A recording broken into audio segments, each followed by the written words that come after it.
Kemudian manakala engkau hendak tidur, engkau hendak meninggalkan Tuhan engkau hendak bersenang-senang dengan hambaran engkau, Allah wajibkan engkau sembahyang Isya 4 rakaat. Ini sebagai sembahyang perpisahan engkau dengan Tuhan engkau. Sembahyang Isyanya 4 rakaat. Karena imba Isya ini bakal guring. Isya penutup sembahyang malam. Nah, habis Isya ini kita bakal guring, kita bakal lupa kepada Allah. Jadi sebelum kita guring, sebelum tidur, sebelum lupa kepada Allah, ucapkan dulu perpisahan kepada Allah melalui sembahyang Isya itu. Bismillahirrahmanirrahim. Salawat dan salam ke hari junjungan kita, kekasih Allah Nabi besar Muhammad sallallahu alaihi wasallam dan keluarga, sahabat, zuriat dan pengikut beliau sampai hari akhir. Berkata pengarang Imam Ahmad bin Athaillah As-Sakandari rahimahullah, Allah subhanahu wa ta'ala mengetahui akan adanya kelemahan daripada engkau wahai hamba, maka dia sedikitkan bilangan-bilangan sembahyang itu. Dan Allah mengetahui berhajatnya engkau wahai hamba kepada anugerah Allah, maka Allah perbanyak pahala-pahalanya sembahyang itu. Wahai hamba, Allah mengetahui daripada engkau adanya kelemahan dalam diri engkau, dan Allah mengetahui akan malasnya engkau daripada sembahyang itu, dan Allah mengetahui banyaknya kesibukan engkau untuk penghidupan engkau. Maka Allah sedikitkan bilangan-bilangan sembahyang 5 waktu dalam sehari semalam. 5 waktu dalam sehari semalam itu sudah sedikit, ditambah lagi dengan rakaat yang sedikit. Subuh cuma 2 rakaat, zuhur asar 4 rakaat, maghrib 3 rakaat, dan isya 4 rakaat. Nah, hanya ini yang difardukan Allah kepada kita, sembahyang itu 5 waktu dalam sekian rakaat yang sangat sedikit tadi. Dan Allah jadikan ini susunan dengan ini perbedaan supaya engkau selalu dekat dari Allah. Subuh ini waktunya diatur oleh Allah, subuh, zuhur, asar, maghrib, isya, ini waktu-waktu sudah diatur sedemikian rupa oleh Allah agar hamba ini selalu dekat dengan Allah, agar hamba ini jangan jauh dari Allah, jangan lupa kepada Allah. Dan maklum bahwa engkau bila menunaikan sembahyang dengan ini rupa, engkau tidak akan mendapati kesusahan pada beribadah. Susahlah kita beribadah, cuma 2 rakaat subuh, 4 rakaat zuhur, 4 rakaat asar, sesuatu yang sangat ringan, sesuatu yang sangat intim.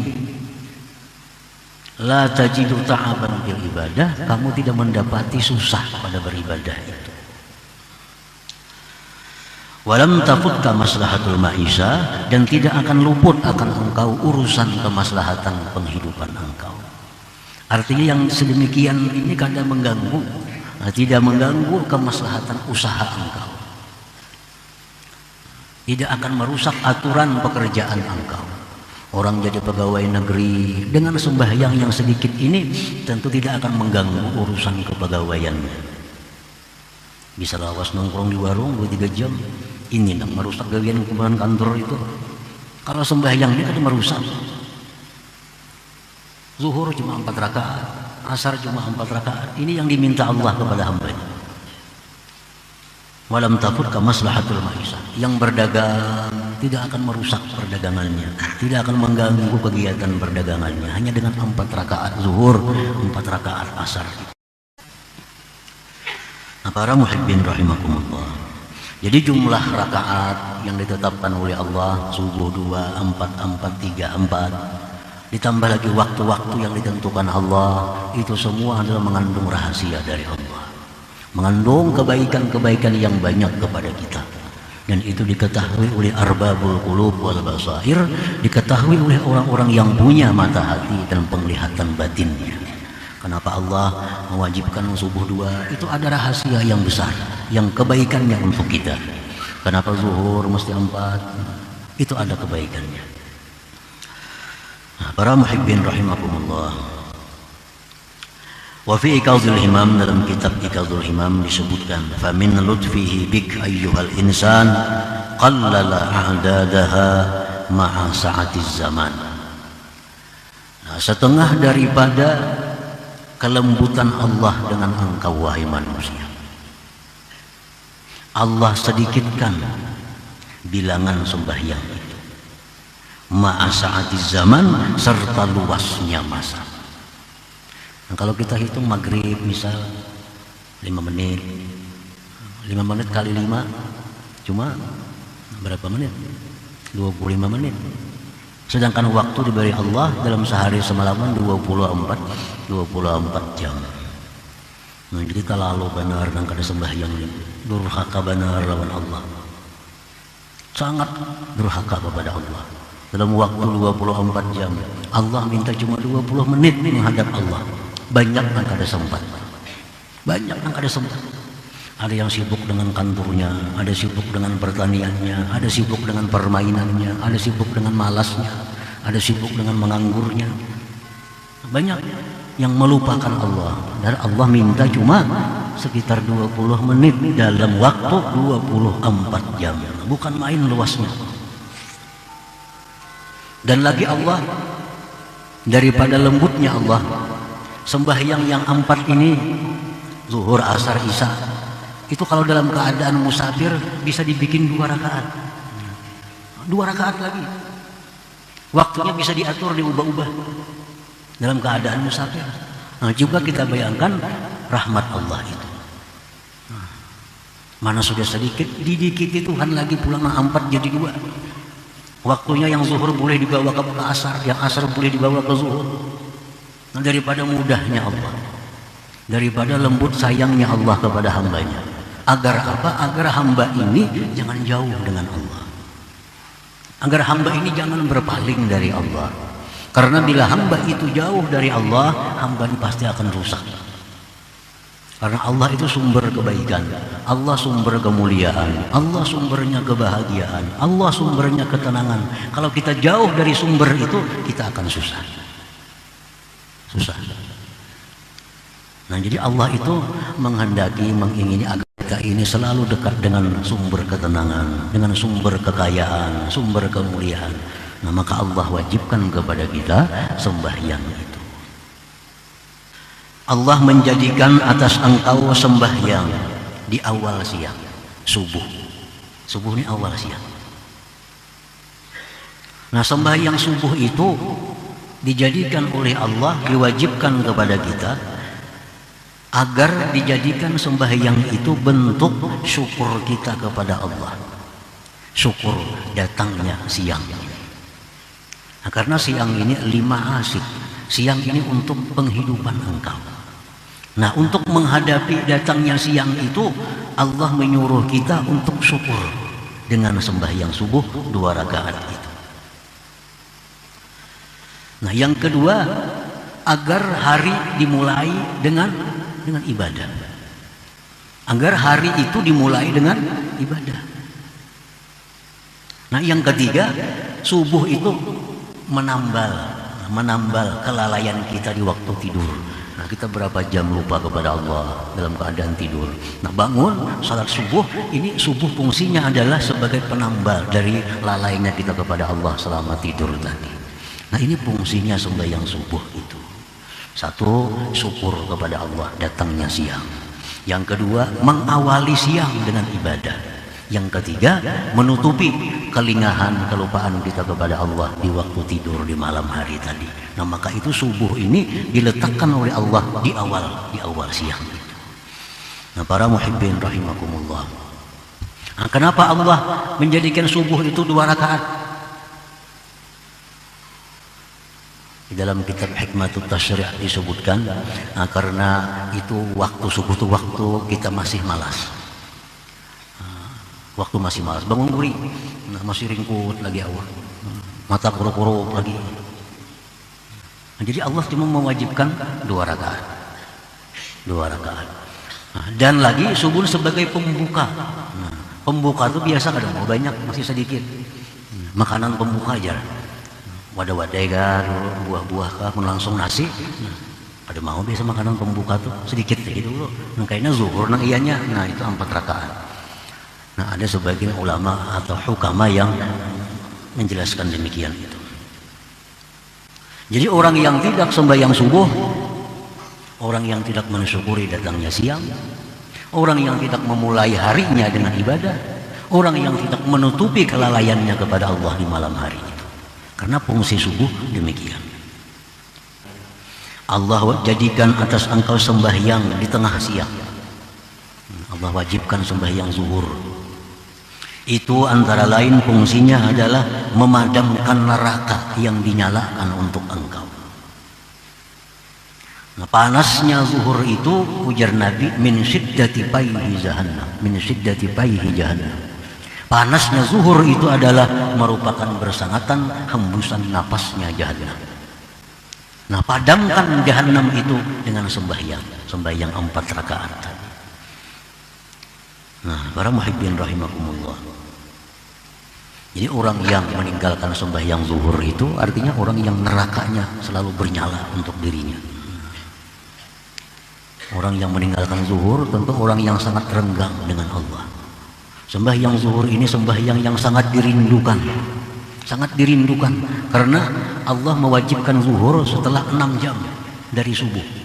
Nah, orang-orang yang cinta kepada Allah, orang-orang yang hubungannya sangat bagus kepada Allah merindukan datangnya zuhur karena lama menunggu zuhur itu 6 jam. Dan Allah melarang sembahyang zuhur jam 10. Karena sudah ada waktu ditetapkan oleh Allah. Jadi sembahyang zuhur sembahyang yang merupakan maksukul arifin, sembahyang yang dirindukan oleh orang-orang yang kenal dengan Allah Subhanahu wa taala. Nah, oleh karena itu Allah mensyariatkan melalui Rasulullah sallallahu alaihi wasallam diadakan sembahyang duha. Nah, duha ini sembahyang orang yang sudah tidak tahan lagi menunggu kerinduannya kepada Allah, menunggu zuhur, duha. Yang mana abdal waktunya di 1/4 siang sekitar jam 9:30 atau jam 9. Nah, ini sembahyang menyangga kita, menyangga mengurangi kerinduan kepada Allah. Diadakan sembahyang duha sehingga hubungan kepada Allah selalu terhubung, selalu terjalin. Jangan jauh daripada Allah Subhanahu wa taala. Kemudian lagi Allah menjadikan sembahyang, mewajibkan atas engkau sembahyang mendekati pulangnya siang. Ini siangnya hendak bulik. Kalau datangnya siang itu disambut dengan sembahyang subuh, maka buliknya siangnya diantar dengan sembahyang asar, Nah, sembahyang asar ini adalah sembahyang yang disaksikan oleh malaikat khusus artinya. Karena pada waktu asar itulah malaikat naik ke hadirat Allah Subhanahu wa taala membawa amal ibadah hamba yang dilakukan pada siang hari.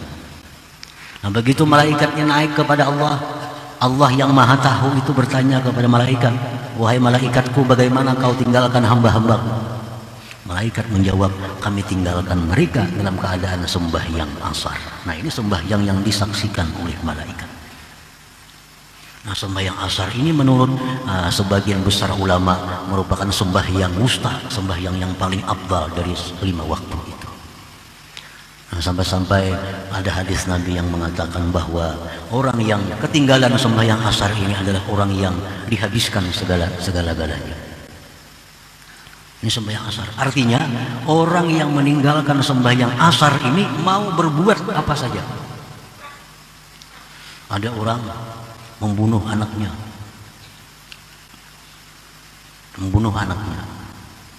kemudian anaknya dibuat di dalam cuka, nggak dibunuh, dibuatnya dalam cukanya dijualnya pulang, cuka najis lagi nih, macam-macam dosa diperbuatnya. Disampaikan kepada Rasulullah SAW tentang perilaku orang tadi. Ujar Rasulullah, itu orang kada sembahyang asar. Artinya orang yang tidak sembahyang asar, dia mau berbuat apa, bisa membunuh, bisa menipu, bisa merampok, bisa apapun. Kalau orang yang meninggalkan sembahyang asar ini sembahyang yang khusus daripada sembahyang lainnya. Jadi sembahyang asar ini diibaratkan hidup kita itu laksana sembahyang penutup. Orang yang selalu menjaga sembahyang asar, orang yang selalu menjaga sembahyang asar pada waktunya, itu ada semacam alamat bahwa orang ini adalah husnul khatimah. Ada alamat husnul khatimah. Orang yang melalaikan asar, orang yang kadang sembahyang, kadang-kadang, orang yang kadang-kadang melewatkan asar dari waktunya, nah ini tanda-tanda orang ini su'ul khatimah. Karena asar ini penutup hari, penutup siang. Kalau penutup itu bagus, maka penutup umur kita pun bagus. Ini asar. Kemudian lagi Allah wajibkan atas engkau sembahyang di awal masa malam. Nah, awal masa malam. Allah wajibkan lagi sembahyang kita maghrib. Ini sembahyang adalah iftitah zamanil lail, pembuka malam. Karena begitu azan maghrib itu masuk malam. Mulai malam itu mulai maghrib itu. Nah, jadi malam ini dimulai dengan sembahyang, dimulai dengan taat kepada Allah. Malam itu dimulai dengan ibadah. Dan lagi sembahyang maghrib itu fungsinya adalah sebagai minta penjagaan kepada Allah daripada hal-hal yang terjadi di malam hari. Nah, kalau malam itu ada hal-hal yang kejahatan, biasa malam itu datangnya bala bencana, biasa malam datangnya musibah. Nah, sembahyang maghrib ini fungsinya adalah merupakan minta perlindungan kepada Allah daripada apa yang akan terjadi di malam hari itu. Kemudian manakala engkau hendak tidur, engkau hendak meninggalkan Tuhan engkau hendak bersenang-senang dengan hambaran engkau, Allah wajibkan engkau sembahyang isya 4 rakaat. Ini sebagai sembahyang perpisahan engkau dengan Tuhan engkau. Sembahyang isyanya 4 rakaat. Karena imba isya ini bakal guring. Isya penutup sembahyang malam. Nah, habis isya ini kita bakal guring, kita bakal lupa kepada Allah. Jadi sebelum kita guring, sebelum tidur, sebelum lupa kepada Allah, ucapkan dulu perpisahan kepada Allah melalui sembahyang isya itu. Nah, para muhibbin rahimakumullah, jadi itulah antara lain hikmahnya Allah menetapkan waktu-waktu sembahyang demikian tadi. Nah, itu hikmahnya. Ada maksud-maksud khusus dari Allah yang intinya adalah agar kita selalu dekat dengan Allah Subhanahu wa ta'ala. Dan Allah mengetahui berhajatnya engkau kepada anugerahnya, maka dia perbanyak amdadaha ay sawabaha, pahalanya. Allah tahu bahwa kita ini butuh pahala yang banyak. Manusia itu perlu kepada pahala yang banyak. Karena itu sebab keselamatan mereka di akhirat. Karena di akhirat itu ada mizan, ada timbangan amal. Nah, timbangan amal ditimbang amal kebaikan kita, ditimbang dosa kita. Nah, ini masa saat yang kita memerlukan sebanyak-banyaknya kebaikan. Itu saat-saat yang mendebarkan kita, yang menegangkan kita. Kalau banyak timbangan kejahatan, ke neraka. Kalau menang timbangan kebaikan, timbangan kebaikan menang surga. Nah, itulah saat yang mendebarkan, saat yang menegangkan kita. Nah, Allah mengetahui bahwa kita ini perlu kepada kebaikan, perlu kepada pahala, maka Allah banyakkan pahala sembahyang tadi. Dalam Al-Quran Allah berfirman, فَأَمَّا مَنْ ثَقُلَتْ مَوَازِينُهُ فَهُوَ فِي عِيشَةٍ رَاضِيَةٍ وَأَمَّا مَنْ خَفَّتْ مَوَازِينُهُ فَأُمُّهُ هَاوِيَةٌ.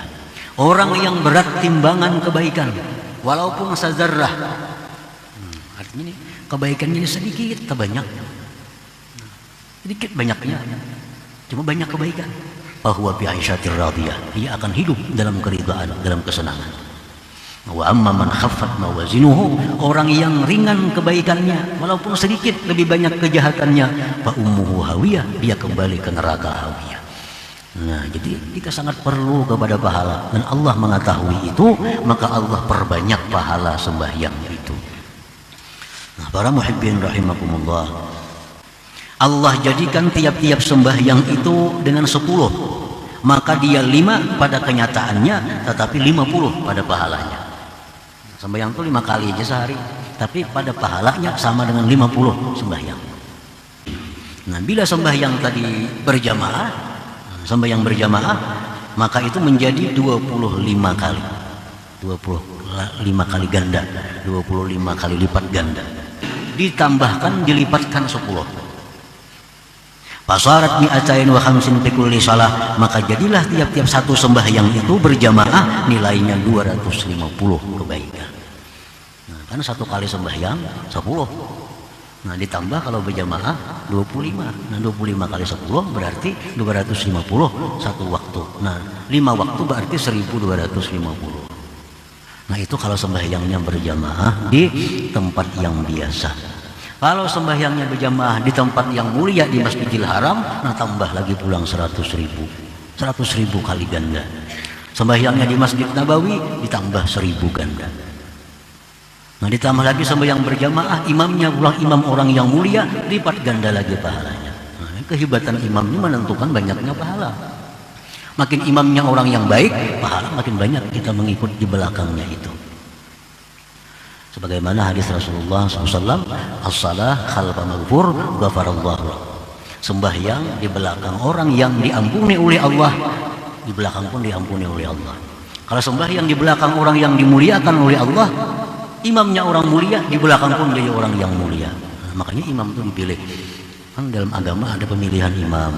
Nah, imam itu harus ini, harus ini, harus ini, harus ini. Karena imamnya menentukan yang di belakang. Kalau imamnya orang mulia, di belakang jadi orang mulia. Kalau imamnya orang yang diampuni Allah, di belakang semua maghfurun, diampuni oleh Allah. Ditambah lagi imamnya pulang, tentu pahalanya akan berlipat ganda. Jadi makin banyak kebaikan, tentu akan membawa keselamatan kepada kita. Makin banyak kebaikan, maka harapan selamat itu ada pada kita. Dan Allah Subhanahu wa taala mempunyai anugerah yang besar. Ila hadratin Nabi sallallahu alaihi wasallam al-Fatihah.